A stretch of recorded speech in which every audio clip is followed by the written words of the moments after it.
Pangatlo, ito yung drive head. Kunyari, meron tayong sukat dito na 50 meters, yung vertical ha.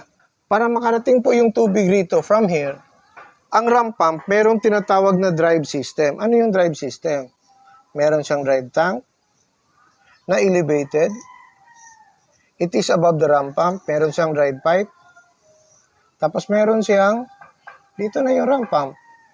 Yung drive head ay yung height po ito'y drive pipe, no? Yung ramp pump. Ito yung drive tank. Yung 50 meters, i-divide mo sa 10 or 10% of the lift. Yan yung 5 meters. Yan yung drive head niya. So, ito yung tinatawag na drive system consisting of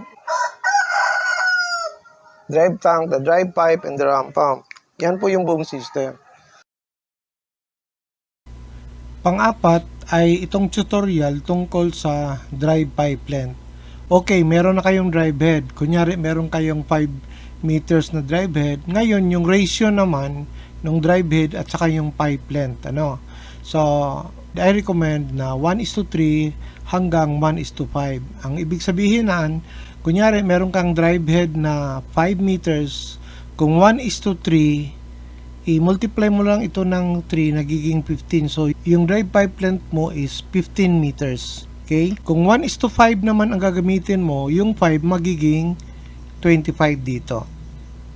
So, whichever is applicable to your specific project site, yun na po ang gagamitin nyo.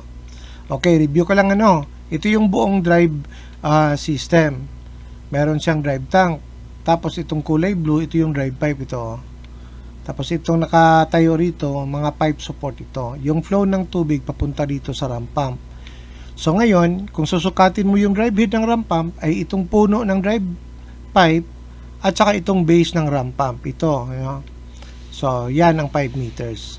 So again, kung 1:3, magiging 15 meters ito. Kung 1:5, so kung alin doon ang mas workable doon sa project site mo, yun na gamitin mo. Tapos yung panglima, ito yung delivery pipe. From the ramp pump to the point of delivery kung saan. Kunyari, andito yung ramp pump mo. So, ito yung susukatin mo. Kung ilang meters to. Taman dyan o kaya taman dito.